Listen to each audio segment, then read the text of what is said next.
For more on the situation in Lebanon, then France 24's international affairs commentator Douglas Herbert is with me now on set. Hi there, Aaron. Hi there, Doug. So concerns clearly growing about peacekeepers. This is the third straight day that they've been targeted. And I think what's important first is, to sort of put it in the context. I think a lot of people might even be surprised to think, what do you mean? There are these UN peacekeepers on the ground in Lebanon in the middle of all of this fighting raging between Israel and Hezbollah forces.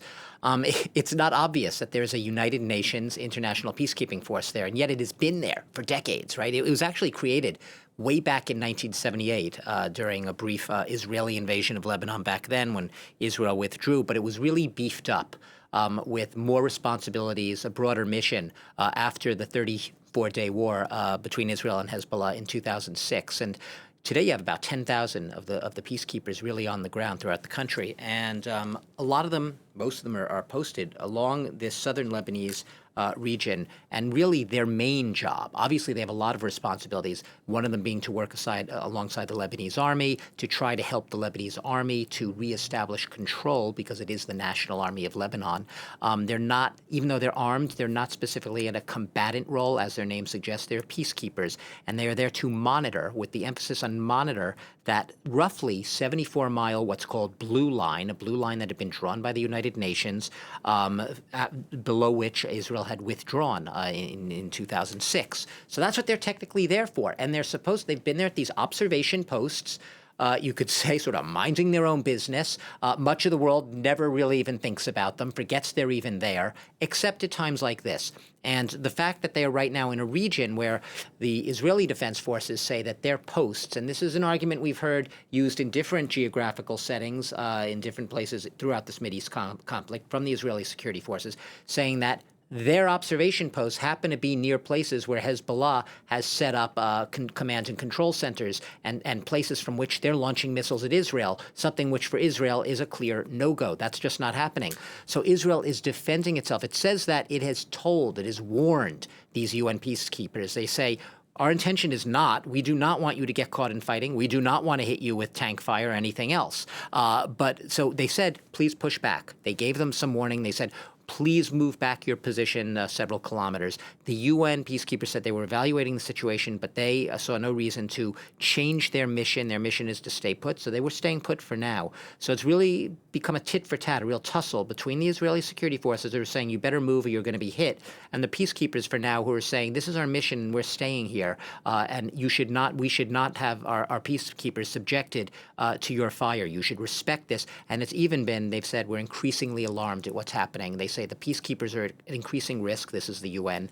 And they are right now reassessing what they are going to do going ahead. But it's not a very easy situation for them right now, to say the least. And Ireland, of course, reiterated the concerns about UN peacekeepers increasingly coming under fire just moments ago. Now, meanwhile, Douglas, ceasefire efforts do continue, actually. And we are hearing not only about the U.S.'s involvement, but also one of its Gulf allies. Yeah, this is interesting, right? So Antony Blinken, right, we're used to him calling for a ceasefire. It's been his job. It has been his consistent policy. He says that the U.S. policy has been to do everything possible to prevent a spillover and escalation of this conflict. That ceasefire has obviously been very elusive. From the U.S. perspective, it seems that they were on the verge of perhaps securing and clinching a ceasefire several times.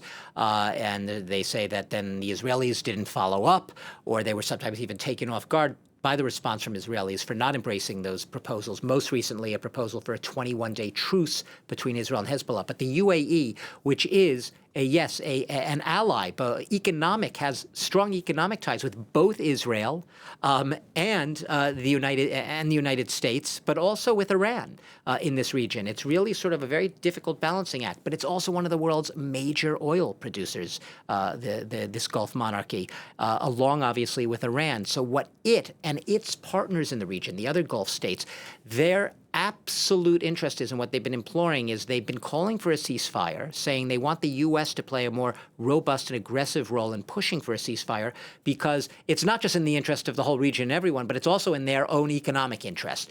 They do not want anything to happen that might provoke Iran into a sort of retaliation that could affect the production and the flow of oil throughout that region. Remember that Iran, UAE, big oil producers, as I said, Iran also sort of controls the Strait of Hormuz, and that is a shipping passageway through which about a third of the world's seaborne oil transits, passes. So it's UAE very concerned that an escalation in that region could affect the production and the flow of oil. It sounds cynical, but it does come down to, yes, oil production often. Obviously, you could argue, yeah, they also want a ceasefire for a ceasefire's sake, but they're having to play it both sides. They're calling on the U.S. to step in and play a more aggressive role. At the same time, their diplomats are trying to reassure Iran that it will remain strictly neutral, that it is not going to sort of help in any way Israel or the U.S. if there were further retaliations against Iran.